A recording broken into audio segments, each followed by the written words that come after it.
રાવણના જીવનની એક ઘટનાની વાત કરીએ આપણે. આમે આજે વિષય એ જ હતો અને એ જ વાતને લઈ આજનું પ્રવચન સૌથી નાની સભાનું પ્રવચન છે. એટલે નૈનેશભાઈ તો ના જ પડતા હતા કે સાહેબ તમે ના આવો, પણ મહેન્દ્રભાઈ કહે કે તમે આવો, અને અલ્ટિમેટલી નૈનેશભાઈ કરતાં મહેન્દ્રભાઈનું વજન વધી ગયું. હા, એટલે નીચે આવવાનું થયું, નહીં તો મારી ધારણા પ્રમાણે હું આ બધી વસ્તુઓની અંદર બહુ બાંધછોડ કરતો નથી. એટલે રાવણના જીવનની એક ઘટના આવે છે. લંકાની અંદર કોઈક જ્ઞાની મહાપુરુષ પધાર્યા હતા, અને જ્ઞાની મહાપુરુષને રાવણ સવાલ કરે છે કે ગુરુદેવ, મેરી મોત કૈસે હોગી?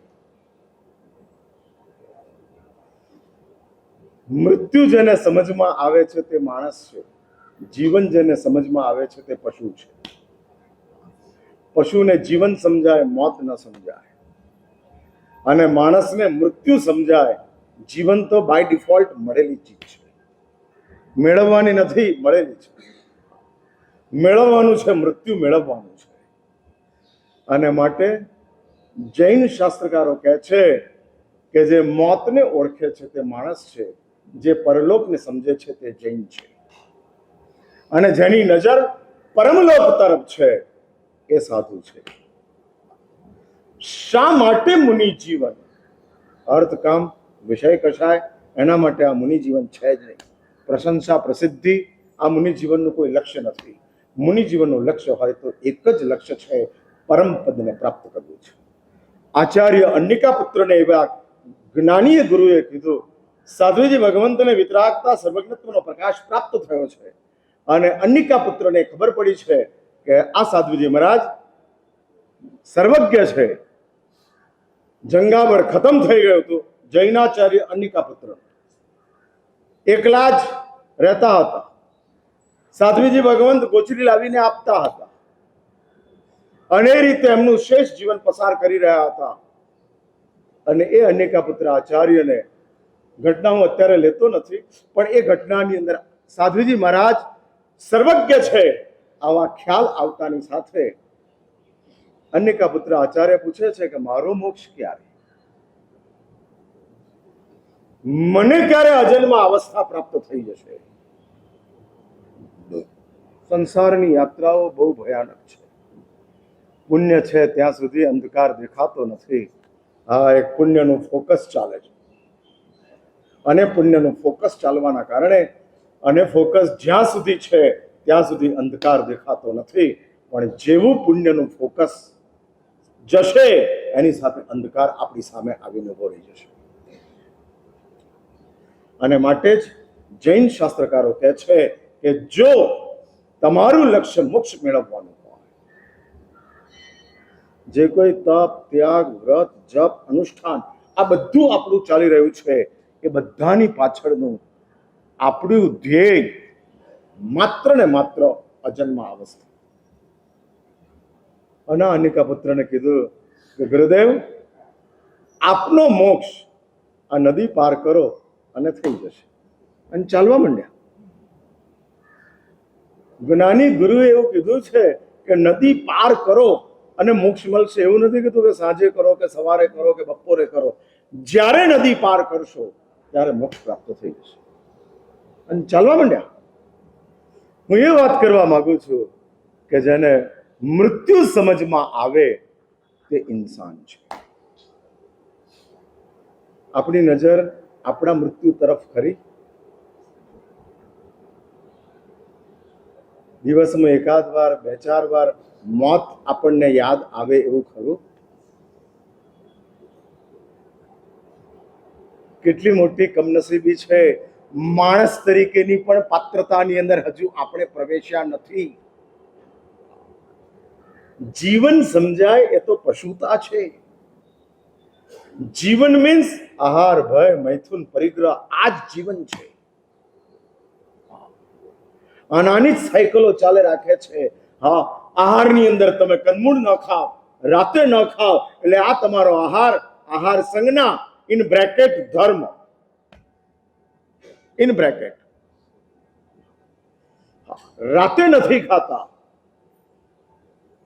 કંદમૂળ અભક્ષ્ય નથી ખાતા, પણ આહાર ખાવ છો અને સંજ્ઞા સાથે ખાવ છો. આહાર સંજ્ઞા એટલે સમજે ને તમે, જેની અંદર આપણી પોતાનો પર્સનલ ઇન્ટરેસ્ટ છે. હા, પર્સનલ ઇન્ટરેસ્ટ છે અને ઇન્ટરેસ્ટ સાથે આપણે ખાવા માંગ્યા છે. એટલે રાતે ન ખાવું તે ધર્મ છે, પણ સંજ્ઞા સાથે ખાવું તે પાપ છે. સંજ્ઞાની સાથે. અમદાવાદ જ્ઞાન મંદિર કાલુપુરની અંદર, અને એ જ્ઞાન મંદિર દાનશ્રી શિવજી જ્ઞાન મંદિર, એની અંદર પહેલા માળની ઉપર અમારા સમુદાયના તે વખતના સમયની અંદર અમારા સમુદાયના વયોવૃદ્ધ મહાત્માઓ એને ત્યાં સ્થિરવાસ કરાવવામાં આવતો હતો. એમાં એક મહારાજ સાહેબ હતા જેમનું નામ પ્રકાશ વિજય મહારાજ હતું. અમે એમના વંદન કરેલા છે, દર્શન કરેલા છે, એટલે અમે પોતે જ જોયેલા છે. અને આ પ્રકાશ વિજય મહારાજની વાત મારા ગુરુદેવ વારંવાર પ્રવચનો અને વ્યાખ્યાનોની અંદર કરતા. વાત એવી છે કે પ્રકાશ વિજય મહારાજની ઉંમર થઈ ગયેલી, નિત્ય એકાસના કરે, આઈંબિલ થતા ન હતા, ઉપવાસ કરી શકે તેમ ન હતા, નિત્ય એકાસના ચાલતા હતા. બપોરના ટાઈમે જ્ઞાન મંદિરની પાછળ મનસુખભાઈની પોળ, અને મનસુખભાઈની પોળની અંદર ગોચરી વરવા માટે જાય, ગોચરી લઈ આવે અને ત્યાર પછી આંબિલ ખાતે જાય અને આંબિલ ખાતાની અંદરથી કરિયાતું લઈ આવે, ઓરિજિનલ કરિયાતું, એટલે કડવું ઝેર જેવું ઓરિજિનલ કરિયાતું લઈ આવે અને પોતે જે ગોચરી લાવ્યા હોય એક પાત્રાની અંદર બધી જ મિક્સ કરે, રોટલી, દાળ, ભાત, શાક જે હોય તે બધું એક પાત્રાની અંદર મિક્સ કરે. લાલસાની તો વાત જ નથી, સંજ્ઞાની એ વાત નથી. આહાર ઔષધ છે, આહાર ભોજન નથી. સમજાય મારી વાત? ઔષધ એટલે લિમિટમાં લો, જરૂરિયાત પૂરતું લો. હા, જરૂરિયાત પૂરતું. કડવી ટેબ્લેટને પાણીમાં નાખીને કોઈ લેતું નથી. લાવો જરા ઓગાળીને લઉં ટેબ્લેટ, હા, પાણીની અંદર ઓગાળી અને પછી ટેબ્લેટ લઉં, એવું કોઈ દાડો મન થતું નથી. હા, નથી થતું. અને કોઈ ગ્લુકોઝના ફાકડા નથી મારતું. કાયમ ચૂર્ણની જેમ મોઢામાં ગ્લુકોઝ નાખી દીધો એવું કોઈ કરતું નથી. આહારને જૈન શાસ્ત્રકારો ઔષધ કહે છે. અને ઔષધ એટલે તમે સમજી રાખો, જરૂર હોય તો જ લેવાય, જરૂર પૂરી થઈ છોડી દેવાય. ઔષધમાં કોઈ ટેસ્ટ ન હોય, ઔષધમાં કોઈ ચોઈસ ન હોય, ઔષધ માટે કોઈ શરત ન હોય. હા, કોઈ ટેસ્ટ નહીં, કોઈ ચોઈસ નહીં. ઔષધ છે, એમાં ટેસ્ટ શું? મીઠી હોય તે જ ટેબ્લેટ લેવી? ના, ઔષધ છે, લઈ લેવા. ભૂખ એ પીડા છે, આહાર એ ઔષધ છે. અને આ મહારાજ પ્રકાશ વિજય મહારાજ બધી ગોચરી એક પાત્રામાં મિક્સ કરે, કરિયાતું આંબિલ ખાતેથી વોરી લાવ્યા હોય એ કરિયાતું પણ અંદર નાખે અને બરાબર મિક્સ કરે અને પછી વાપરે. હા, પછી વાપરે.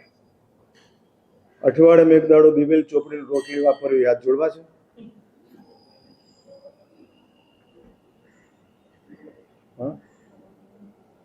એક દાડો લુખી રોટલી ચાલે, પણ દિવેલ ચોપડેલી રોટલી ન ચાલે.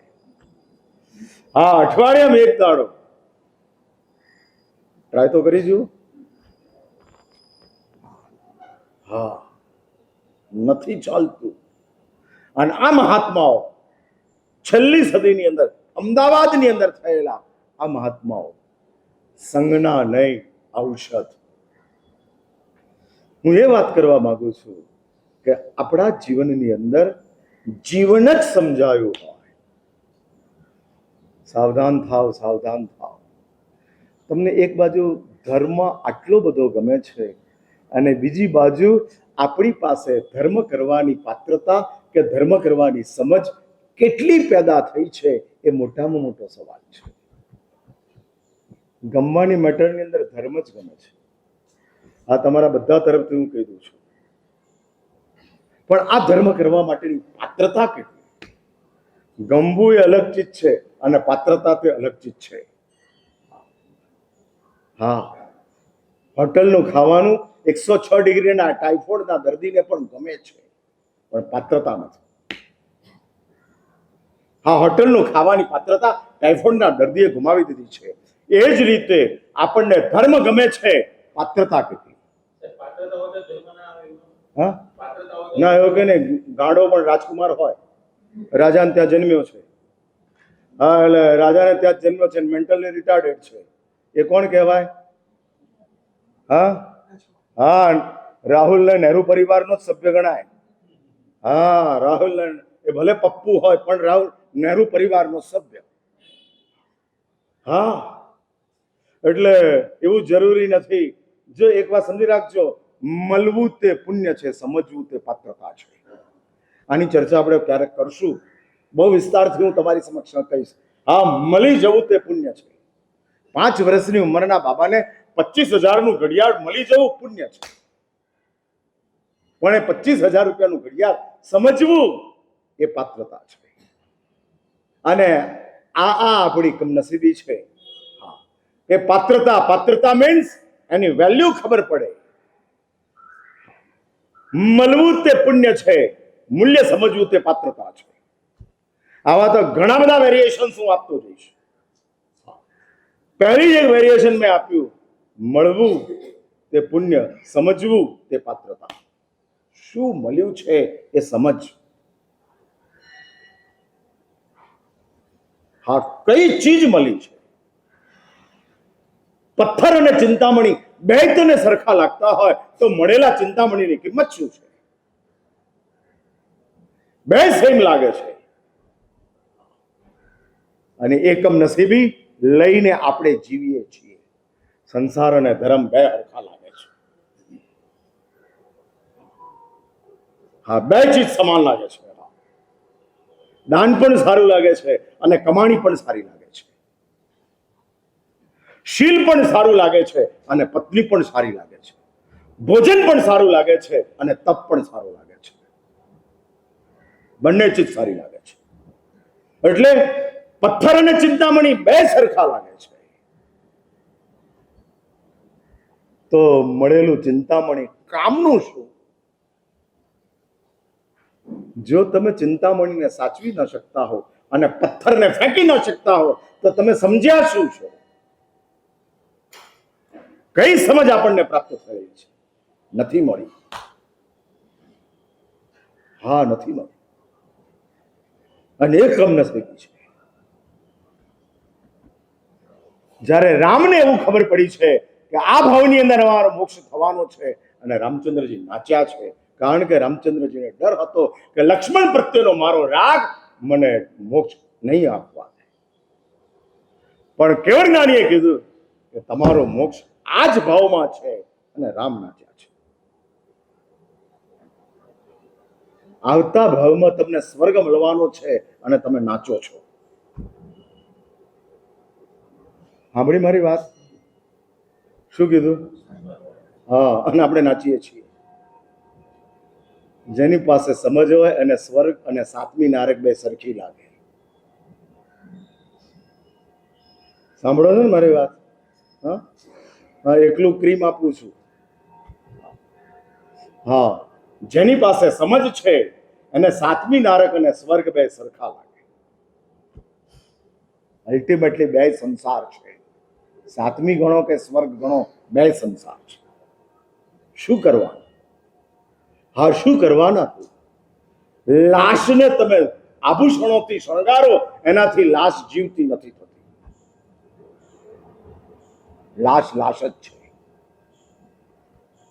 અને એ ભૂમિકા છે. એટલે હું એ કહું છું કે આપણી પાસે મળ્યું પાત્રતા કેટલી, માટે જ જીવન સમજાયું છે, મૃત્યુ કેટલું સમજાયું. અને રાવણ સવાલ કરે છે, પ્રભુ मेरी मौत कैसे होगी. આ અધમ માણસની ઉત્તમતા બતાડું છું. રામાયણ એટલે અધમની ઉત્તમતાનું સર્જન, એનું નામ રામાયણ. અધમોની ઉત્તમતા ઇઝ ઇક્વલ ટુ રામાયણ અને ઉત્તમોની અધમતા ઇઝ ઇક્વલ ટુ મહાભારત. ઉત્તમ વ્યક્તિઓ યુધિષ્ઠિર, ભીષ્મ, અર્જુન, ગાંધારી, આ બધા ઉત્તમ વ્યક્તિઓ, જે નામ હું બોલી ગયો તે, પણ એ લોકોની અધમતા દુર્યોધનના પાપને છાવરવાનું કામ ભીષ્મ કરે છે. એના પક્ષમાં જ બેઠેલા છે. નહીં તો ભીષ્મ દુર્યોધનને છોડી શકતા હતા, જા તું અન્યાયના માર્ગે છું, હું તારી પાસે નહીં રહું. પણ ના, આ ઉત્તમ પુરુષોની અધમતા. જાતનું નિરીક્ષણ કરજો. આપણે ઉત્તમ છીએ, આપણામાં અધમતા નથી ને, નહીં તો મહાભારત ઊભું થશે. અને જાતનું નિરીક્ષણ કરતા એવું લાગે કે અધમતા છે, અધમ છું, પણ એમાં કોઈક ઉત્તમતા આવી. અને રાવણના જીવનની અંદર માટે જૈન શાસ્ત્રકારોએ રાવણને પાપી નથી કીધો, રાવણને મહાત્મા કીધા છે. મહાત્મા છે. પાપ તો થાય, સંસાર છે. ધર્મ થવો આશ્ચર્ય છે, પાપ થવું એ તો સીધી વાત છે. આ સામાન્ય વાત છે. 352 દાડા સુધી તમે ખાવ છો, સામાન્ય વાત છે. 8 દાડા ઉપવાસ કરો છો, એ આશ્ચર્ય છે. એટલે ધર્મ આશ્ચર્ય છે, પાપ નોર્મલ છે. સંસાર છે, ચાલે છે. આ ચાલે છે, એના સિવાય ચાલે તો ગટરની માછલી એને તમે તલાવમાં નાખો, મરી જાય. હા, મરી જાય. એમ સંસારમાં તમે એકલો જ ધર્મ કરો, પાપ વિના જીવવા માંગો, મરી જાઓ. કારણ કે સંસારમાં પાપ વિના જીવાય તેમ છે જ. જાગો તોય પાપ અને ઊંઘો તોય પાપ. આગળ વધીને કહું, જીવો તોય પાપ, મરો તોય પાપ. એટલે સંસારની અંદર પાપ વિના જીવવું અશક્ય છે. એટલે આપણે બધા જ, હું મારી જાતને ભેગી લઉં છું, આપણે બધા જ ગટરની માછલીઓ છીએ. એકલો ધર્મ, એકલું નિષ્પાપ જીવન જીવાય તેવું છે. ગટરની માછલીઓ છે. એટલે પાપ ચાલશે જ. પણ એની અંદર ક્યાંક ધર્મ આવી ગયો. અને આ રાવણ પ્રતિજ્ઞા લે છે. એને કીધું રાવણને, અને એમ કહે છે કે રાવણ, તારું મોત સ્ત્રીના કારણે થનાર છે.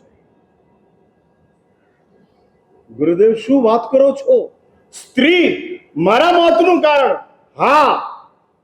એટલે રાવણ અંકોડા બેસાડી દે છે, ગોઠવણ કરી લે છે. હું તો રાજા છું, કોક સ્ત્રીમાં હું આસક્ત થઈશ, એ મને આ તાબે નહીં થાય તો હું એનું અપહરણ કરીશ. અપહરણ કરીને પણ હું અટકીશ નહીં, એની ઉપર બલાત્કાર કરીશ.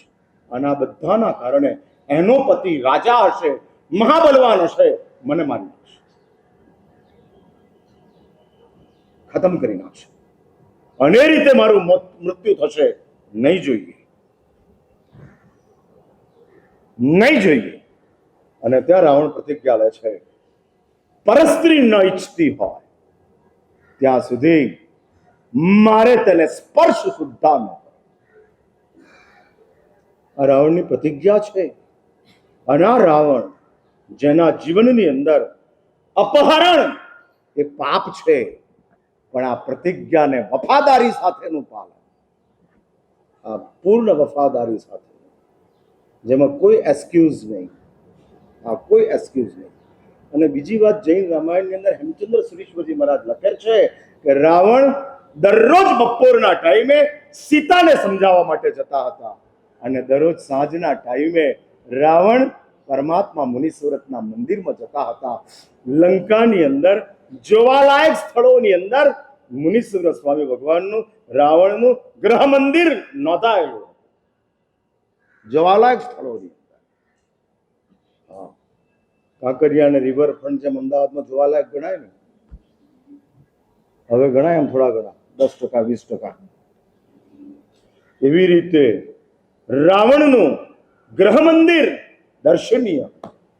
અને રાવણ દરરોજ સાંજના ટાઈમે ભગવાનની આરતી પત્યા પછી બધા ચાલ્યા જાય. અને હેમચંદ્ર સુરીશ્વરજી મહારાજ લખે છે કે રાવણ ચોધાર આંસુએ રડતા હતા, કરુણ કલ્પાંત કરતા હતા અને ભગવાન મુનિસુરતને પ્રાર્થના કરતા હતા કે પ્રભુ મને બચાવો, મને બચાવો, મારે આમાંથી છૂટવું છે, છૂટવું છે.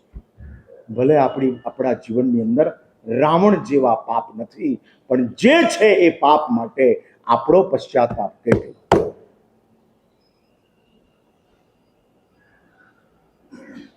વંદિત સૂત્ર બોલતા બોલતા તન નિંદે તંચ ગરિયામી, તન નિંદે તંચ ગરિયામી આ શબ્દો બોલો ત્યારે હકીકતમાં નિંદા થાય, હકીકતમાં ગરહા થાય. નિંદાનો અર્થ છે પીડા અને ગરહાનો અર્થ છે તિરસ્કાર. પીડા અને તિરસ્કાર. ખોટું કર્યું છે તેની પીડા અને ખોટું થયું છે તેનો તિરસ્કાર. પહેલી પીડા છે, પછી તિરસ્કાર છે. કાંટો વાગે છે, પહેલા દુખે છે અને પછી કાંટા માટે તિરસ્કાર પેદા થાય છે. નિંદા છે પીડા, તિરસ્કાર છે ગરહા. આ બે ચીજ નિંદા અને तिरस्कार. तन निंदे पंच गरिया, मैं उसकी निंदा करता हूं, मैं उसकी गरहा करता हूं. અને વંદિતતા સૂત્રને બતાડતા જાય છે. શાસ્ત્રોએ લઘુ શ્રાવક પ્રતિક્રમણ સૂત્ર એને વંદિતતા સૂત્રનું નામ કીધું છે. લઘુ શ્રાવક પ્રતિક્રમણ સૂત્ર. આખું પ્રતિક્રમણ ન થઈ શકે તો કમસે કમ 50 ગાથાનું વંદિતતા સૂત્ર બોલો અને એ પ્રતિક્રમણ માઇક્રો મિની પ્રતિક્રમણ છે. 50 ગાથાનું વંદિતતા સૂત્ર કે જેની અંદર બધું જ આવે છે. આ બધું જ સ્વામી વાત્સલ્ય ન હોય ને પ્રભાવ ના હોય એવું, એટલે પ્રતિક્રમણ સ્વામી વાત્સલ્ય છે અને વંદિતતા સૂત્ર આ પ્રભાવના છે. હા, એ વંદિતતું સૂત્ર છે. અને બોલતા બોલતા આપણા જ અંતરાત્માની અંદર નિંદા પેદા થઈ, ગરહા પેદા થઈ. એવું એકાદ વંદિતતું આપણું આવે તો સંકલ્પ તો કરો કે આવું એક વંદિતતું બને કે જે વંદિતતાની અંદર આ શબ્દો આવે અને મેં કરેલા મજ્જમ્ય મનસમ્ય ગુપ્પે ફલે ગંધમલ્લે, અને એ વિચારણા આપણા મગજની અંદર ઊભી થાય, સંકલ્પ પેદા પેદા. આજ આપણી ઉપલબ્ધિ છે. ચરડો ચરવડો ને કટાશનું એ તો મળેલી ચીજ છે. મેળવવાની ચીજ આ છે, આ છે. બાય ડિફોલ્ટ મળી ગયું છે. કોઈ મેળવવા માટેનો પ્રયત્ન કર્યો નથી. અને એ રાવણ પરમાત્મા મુનિ સુવ્રતની પાસે તીવ્ર પશ્ચાતાપ છૂટતું નથી. એની નિંદા તો છે જ, સાથોસાથ એની ગરહા છે. હા, ગરહા છે. અને એવી ગરહા છે. શા માટે રાવણ સીતાને સન્માનભેર સોંપતા નથી?